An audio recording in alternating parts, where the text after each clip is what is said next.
Bailey's Bookshelf, Season 2, Dracula, by Bram Stoker, narrated by R.J. Bailey. If you like what I do, please consider buying me a coffee at buymeacoffee.com/R.J. Bailey. For business inquiries, please contact Robert J. Bailey at gmail.com or tweet at R.J. Bailey. Chapter 4. Jonathan Harker's Journal. Continued. I awoke in my own bed. If it be that I had not dreamt, the Count must have carried me here.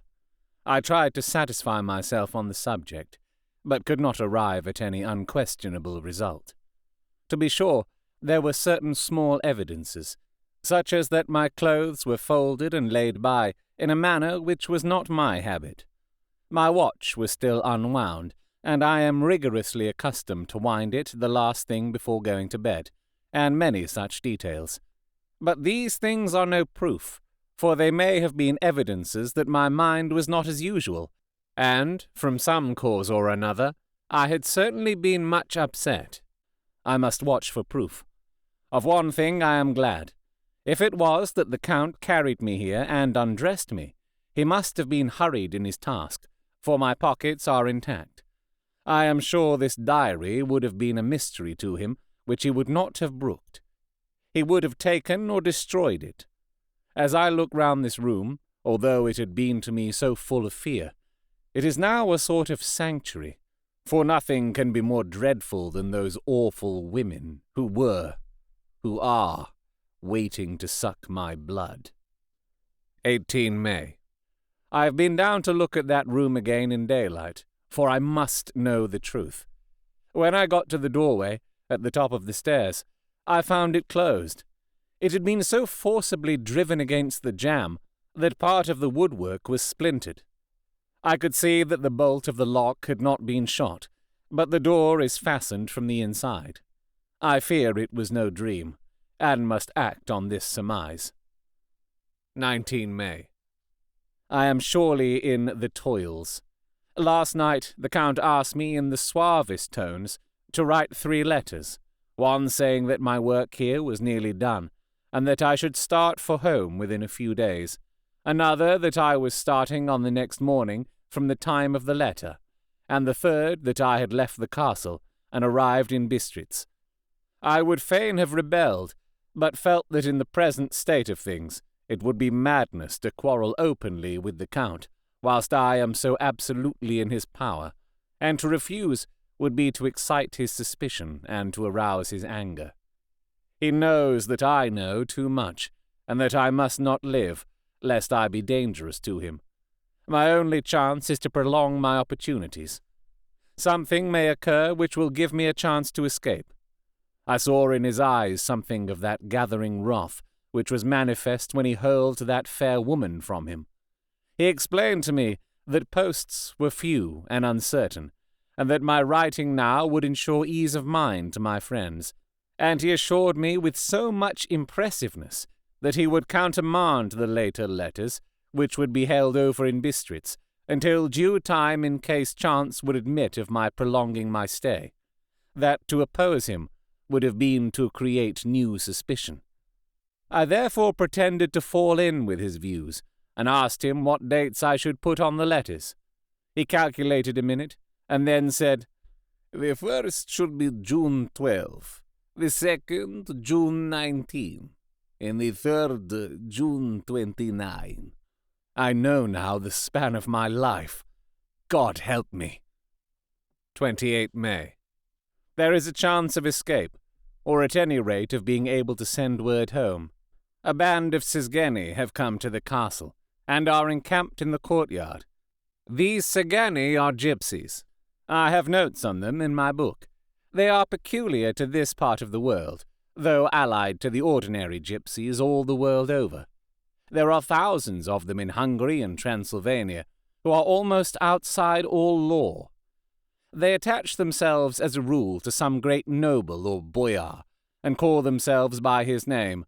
They are fearless and without religion, save superstition, and they talk only their own varieties of the Romany tongue.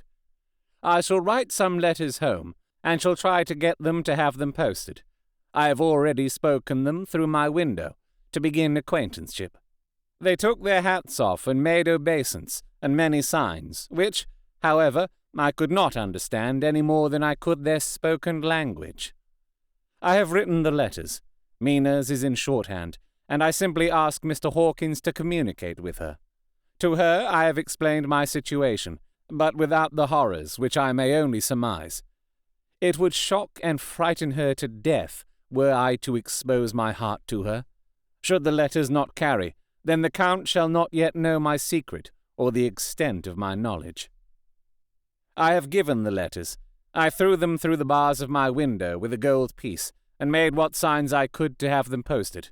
The man who took them pressed them to his heart and bowed, and then put them in his cap. I could do no more. I stole back to the study and began to read. As the Count did not come in, I have written here. The Count has come. He sat down beside me, and said in his smoothest voice as he opened 2 letters, "The Segani has given me these, of which, though I know not whence they come, I shall, of course, take care. See." He must have looked at it. "One is from you, and to my friend Peter Hawkins. The other—" Here he caught sight of the strange symbols as he opened the envelope, and the dark look came into his face, and his eyes blazed wickedly. "The other is a vile thing, an outrage upon friendship and hospitality. It is not signed. Well, so it cannot matter to us." And he calmly held letter and envelope in the flame of the lamp till they were consumed. Then he went on.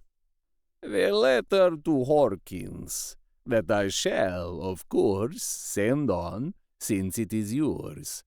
Your letters are sacred to me. Your pardon, my friend, that unknowingly I did break the seal.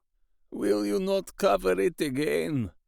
He held out the letter to me, and with a courteous bow handed me a clean envelope. I could only redirect it and hand it to him in silence. When he went out of the room, I could hear the key turn softly. A minute later, I went over and tried it, and the door was locked. When, an hour or 2 after, the Count came quietly into the room, his coming awakened me, for I had gone to sleep on the sofa. He was very courteous and very cheery in his manner, and seeing that I had been sleeping, he said, "So, my friend, you are tired. Get to bed. There is the surest rest. I may not have the pleasure to talk tonight, since there are many labors to me. But you will sleep, I pray." I passed to my room and went to bed, and, strange to say, slept without dreaming. Despair has its own calms. 31 May. This morning, when I woke, I thought I would provide myself with some paper and envelopes from my bag, and keep them in my pocket, so that I might write in case I should get an opportunity. But again a surprise, again a shock.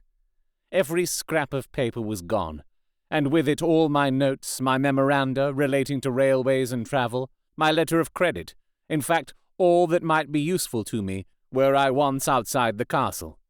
I sat and pondered a while, and then some thought occurred to me, and I made search of my portmanteau and in the wardrobe where I had placed my clothes. The suit in which I had travelled was gone, and also my overcoat and rug. I could find no trace of them anywhere. This looked like some new scheme of villainy. 17 June. This morning, as I was sitting on the edge of my bed, cudgelling my brains, I heard without a cracking of whips and pounding and scraping of horses' feet up the rocky path beyond the courtyard. With joy I hurried to the window, and saw drive into the yard 2 great leiter wagons, each drawn by 8 sturdy horses, and at the head of each pair a Slovak, with his wide hat, great nail-studded belt, dirty sheepskin, and high boots. They had also their long staves in hand. I ran to the door, intending to descend and try and join them through the main hall, as I thought that way might be opened for them. Again a shock, My door was fastened on the outside.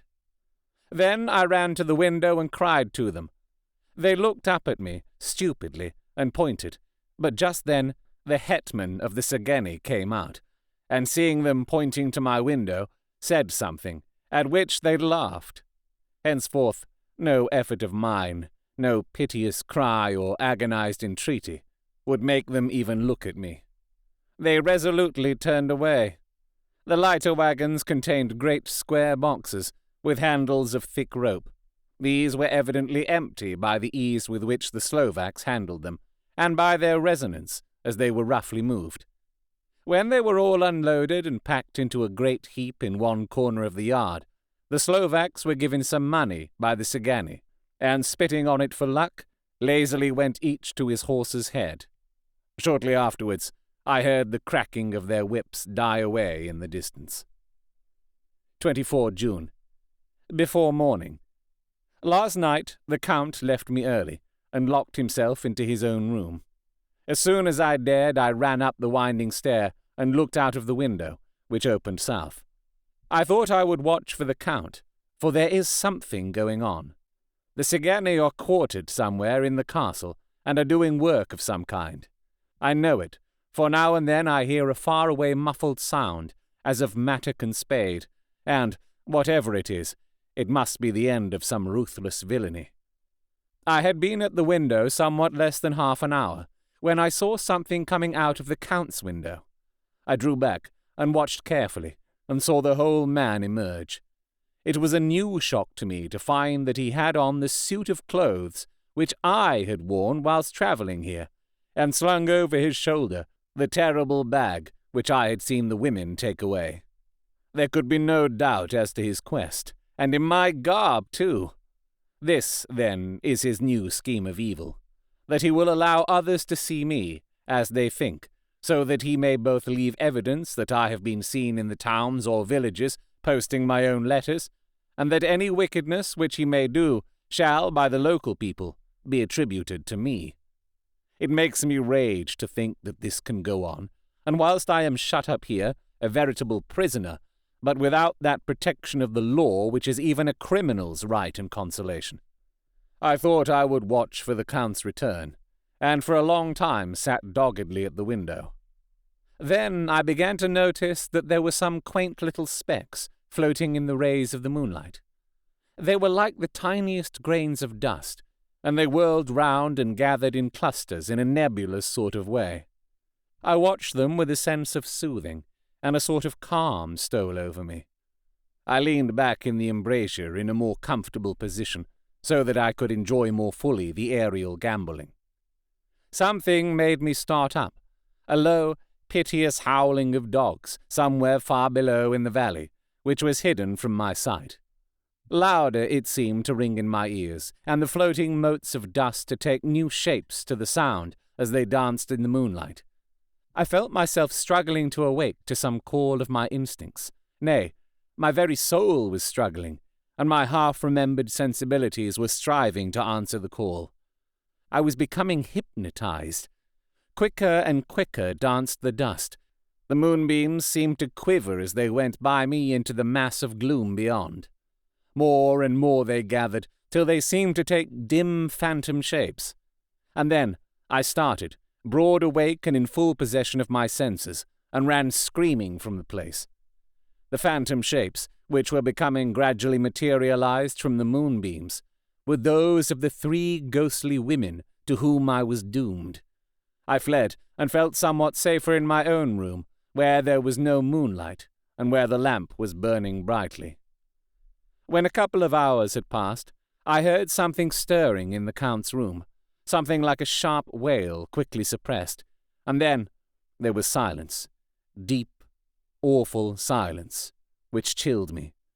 With a beating heart I tried the door, but I was locked in my prison and could do nothing. I sat down and simply cried. As I sat, I heard a sound in the courtyard without, the agonized cry of a woman.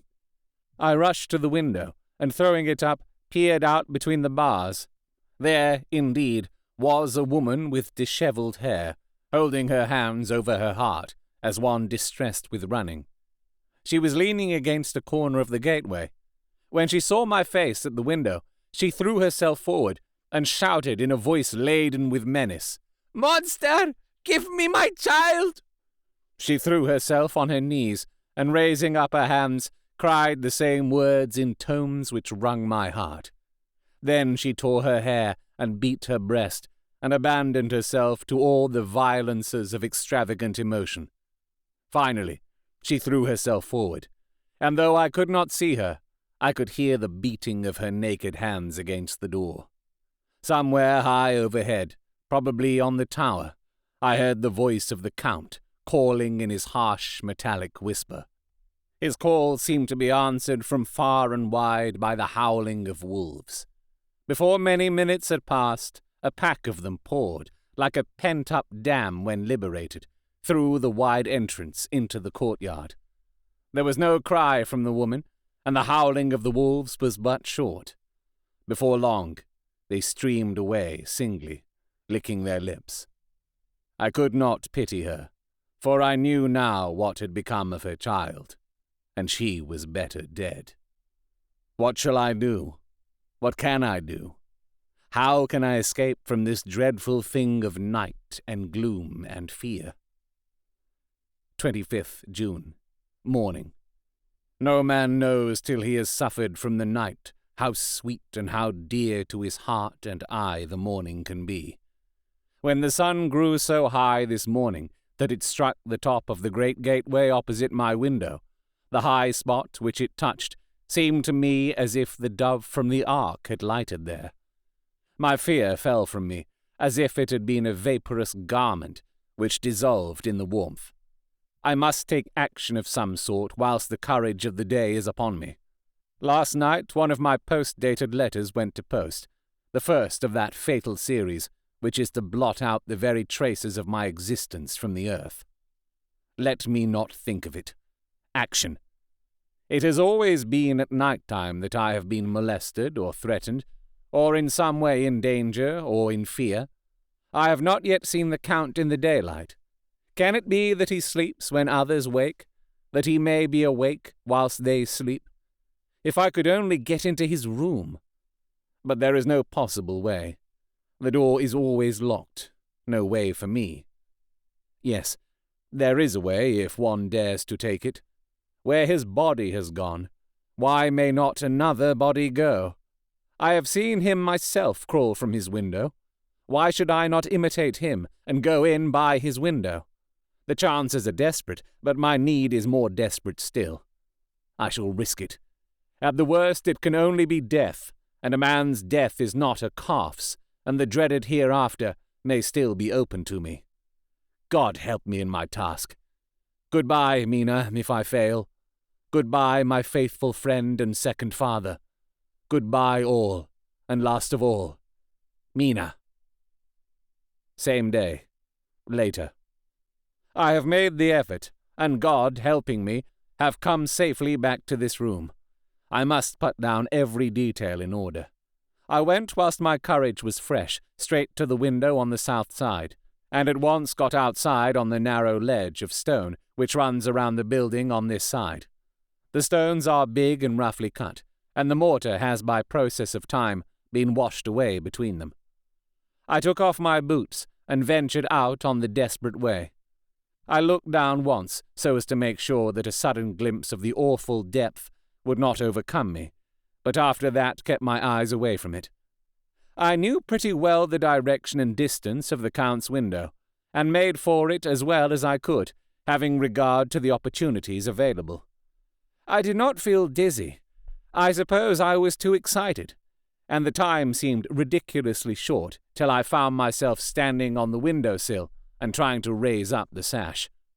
I was filled with agitation, however, when I bent down and slid feet foremost in through the window.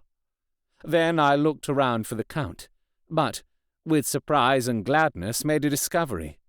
The room was empty. It was barely furnished with odd things, which seemed to have never been used. The furniture was something the same style as that in the south rooms, and was covered with dust. I looked for the key, but it was not in the lock, and I could not find it anywhere. The only thing I found was a great heap of gold in one corner. Gold of all kinds, Roman and British and Austrian and Hungarian and Greek and Turkish money, covered with a film of dust, as though it had lain long in the ground. None of it that I noticed was less than 300 years old. There were also chains and ornaments, some jeweled, but all of them old and stained. At one corner of the room was a heavy door. I tried it, for, since I could not find the key of the room or the key of the outer door, which was the main object of my search, I must make further examination, or all my efforts would be in vain. It was open, and led through a stone passage to a circular stairway which went steeply down. I descended, minding carefully where I went, for the stairs were dark, being only lit by loopholes in the heavy masonry. At the bottom there was a dark, tunnel-like passage, through which came a deathly, sickly odour, the odour of old earth newly turned. As I went through the passage, the smell grew closer and heavier.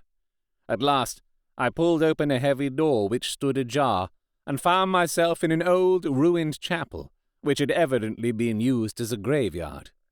The roof was broken, and in 2 places were steps leading to vaults, but the ground had recently been dug over, and the earth placed in great wooden boxes, manifestly those which had been brought by the Slovaks. There was nobody about, and I made search for any further outlet, but there was none. Then I went over every inch of the ground, so as not to lose a chance.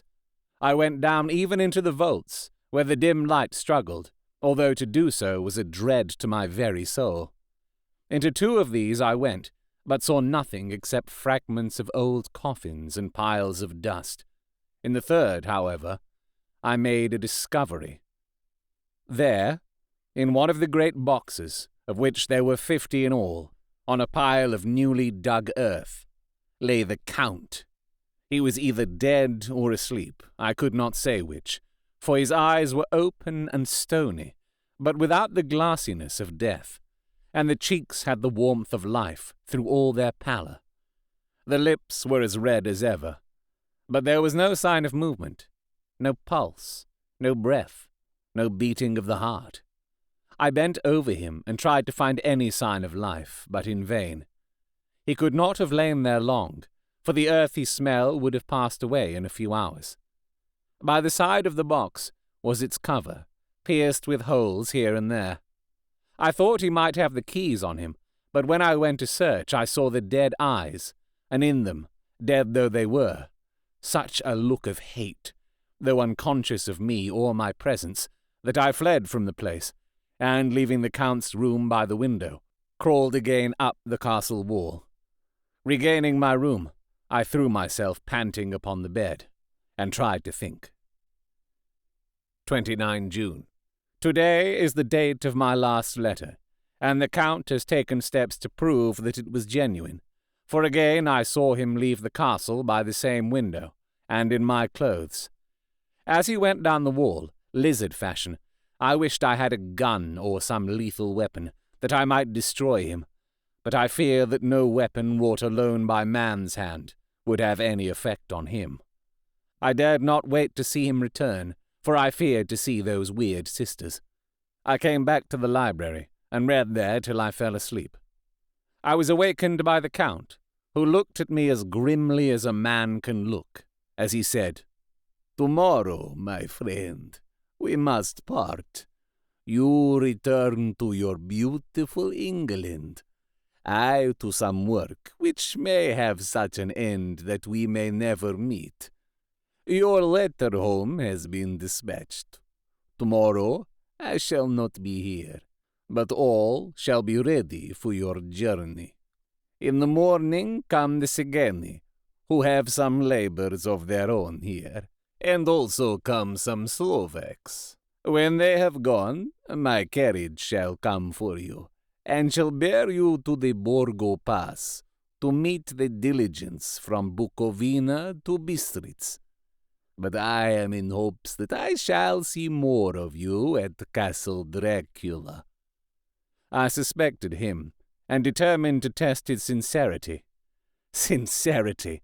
It seems like a profanation of the word to write it in connection with such a monster. So asked him point blank, "Why may I not go tonight?" "Because, dear sir, my coachmen and horses are away on a mission." "But I would walk with pleasure. I want to get away at once." He smiled, such a soft, smooth, diabolical smile that I knew there was some trick behind his smoothness. He said, "And your baggage?" "I do not care about it. I can send for it some other time."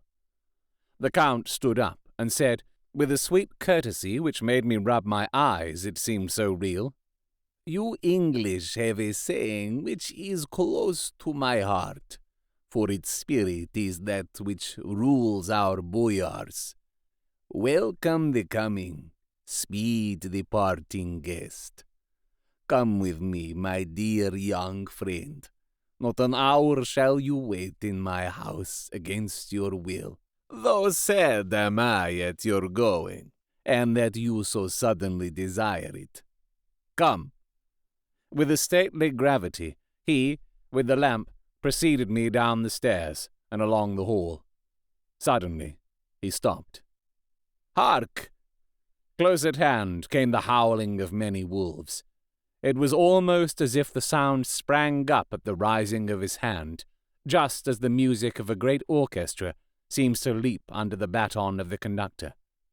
After a pause of a moment, he proceeded in his stately way to the door, drew back the ponderous bolts, unhooked the heavy chains, and began to draw it open. To my intense astonishment, I saw that it was unlocked. Suspiciously, I looked all round, but could see no key of any kind. As the door began to open, the howling of the wolves without grew louder and angrier. Their red jaws, with champing teeth, and their blunt-clawed feet as they leaped, came in through the opening door. I knew then that to struggle at the moment against the Count was useless. With such allies as these at his command, I could do nothing. But still, the door continued slowly to open, and only the Count's body stood in the gap. Suddenly, it struck me that this might be the moment and means of my doom. I was to be given to the wolves, and at my own instigation. There was a diabolical wickedness in the idea, great enough for the Count, and as a last chance I cried out, "Shut the door! I shall wait till morning!" and covered my face with my hands to hide my tears of bitter disappointment. With one sweep of his powerful arm, the Count threw the door shut, and the great bolts clanged and echoed through the hall as they shot back into their places. In silence, we returned to the library, and after a minute or two, I went to my own room. The last I saw of Count Dracula was his kissing his hand to me, with a red light of triumph in his eyes, and with a smile that Judas in hell might be proud of. When I was in my room and about to lie down, I thought I heard a whispering at my door. I went to it softly and listened. Unless my ears deceived me, I heard the voice of the Count. "Back to your own place. Your time is not yet come. Wait, have patience. Tonight is mine. Tomorrow night is yours." There was a low, sweet ripple of laughter, and in a rage I threw open the door and saw without the 3 terrible women licking their lips. As I appeared, they all joined in a horrible laugh and ran away. I came back to my room and threw myself on my knees. It is then so near to the end? Tomorrow! Lord help me, and those to whom I am dear. 30 June, morning. These may be the last words I ever write in this diary. I slept till just before the dawn, and when I woke, threw myself on my knees, for I determined that if death came, he should find me ready. At last, I felt that subtle change in the air, and knew that the morning had come. Then came the welcome cock-crow, and I felt that I was safe. With a glad heart, I opened my door and ran down to the hall. I had seen that the door was unlocked, and now escape was before me. With hands that trembled with eagerness, I unhooked the chains and drew back the massive bolts. But the door would not move. Despair seized me. I pulled and pulled at the door, and shook it till, massive as it was, it rattled in its casement. I could see the bolt shot. It had been locked after I left the Count. Then a wild desire took me to obtain the key at any risk, and I determined then and there to scale the wall again and gain the Count's room. He might kill me, but death now seemed the happier choice of evils. Without a pause, I rushed up to the east window and scrambled down the wall, as before, into the Count's room. It was empty, but that was as I expected. I could not see a key anywhere, but the heap of gold remained. I went through the door in the corner, and down the winding stair and along the dark passage to the old chapel. I knew now well enough where to find the monster I sought. The great box was in the same place, close against the wall, but the lid was laid on it, not fastened down, but with nails ready in their places to be hammered home.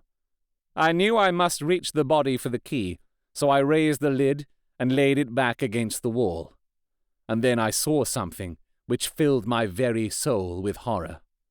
There lay the Count, but looking as if his youth had been half renewed, for the white hair and moustache were changed to dark iron grey. The cheeks were fuller, and the white skin seemed ruby red underneath. The mouth was redder than ever, for on the lips were gouts of fresh blood, which trickled from the corners of the mouth and ran over the chin and neck. Even the deep, burning eyes seemed set amongst swollen flesh, for the lids and pouches underneath were bloated. It seemed as if the whole awful creature was simply gorged with blood.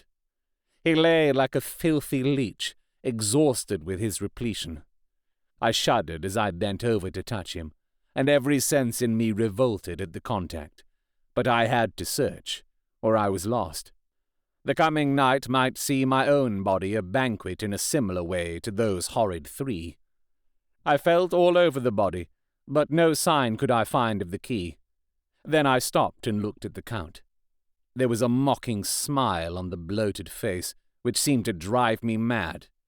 This was the being I was helping to transfer to London, where, perhaps, for centuries to come he might, amongst its teeming millions, satiate his lust for blood, and create a new and ever-widening circle of semi-demons to batten on the helpless. The very thought drove me mad.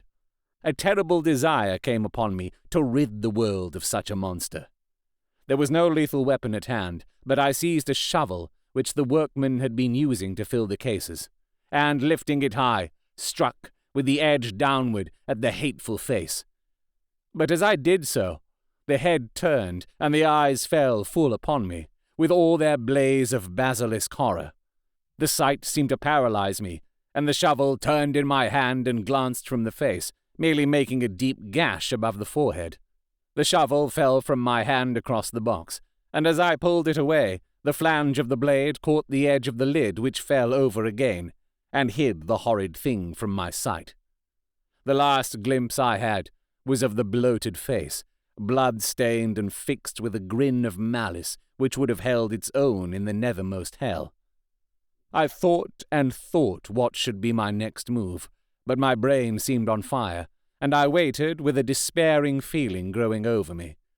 As I waited, I heard in the distance a gypsy song sung by merry voices coming closer, and through their song the rolling of heavy wheels and the cracking of whips. The Cigani and the Slovaks, of whom the Count had spoken, were coming. With a last look around and at the box which contained the vile body, I ran from the place and gained the Count's room, determined to rush out at the moment the door should be opened. With strained ears I listened, and heard downstairs the grinding of the key in the great lock and the falling back of the heavy door. There must have been some other means of entry, or someone had a key for one of the locked doors. Then there came the sound of many feet tramping and dying away in some passage which sent up a clanging echo. I turned to run down again towards the vault, where I might find the new entrance, but at the moment there seemed to come a violent puff of wind, and the door to the winding stair blew to with a shock that set the dust from the lintels flying. When I ran to push it open, I found that it was hopelessly fast. I was again a prisoner, and the net of doom was closing round me more closely. As I write, there is in the passage below a sound of many tramping feet, and the crash of weights being set down heavily, doubtless the boxes with their freight of earth. There is a sound of hammering. It is the box being nailed down. Now I can hear the heavy feet tramping again along the hall, with many other idle feet coming behind them. The door is shut, and the chains rattle. There is a grinding of the key in the lock. I can hear the key withdraw. Then another door opens and shuts. I hear the creaking of lock and bolt. Hark! In the courtyard and down the rocky way the roll of heavy wheels, the crack of whips, and the chorus of Sigani as they pass into the distance. I am alone in the castle with those awful women. 4. Mina is a woman, and there is naught in common. They are devils of the pit. I shall not remain alone with them. I shall try to scale the castle wall farther than I have yet attempted. I shall take some of the gold with me, lest I want it later. I may find a way from this dreadful place. And then, away for home, away to the quickest and nearest train, away from this cursed spot, from this cursed land, where the devil and his children still walk with earthly feet. At least God's mercy is better than that of these monsters, and the precipice is steep and high. At its foot a man may sleep, as a man. Goodbye, all. Mina. You have been listening to Dracula, narrated by me, R.J. Bailey. If you would like to commission me to create an audiobook for you or advertise on this podcast, please contact me at robertjbailey@gmail.com or on Twitter @RJBailey. This book will also be available to buy without all this podcasting waffle.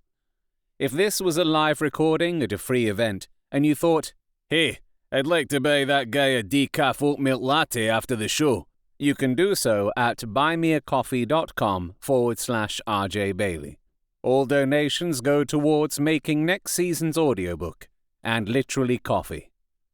While the novel Dracula is in the public domain, this recording is copyright to me, R.J. Bailey, 2022.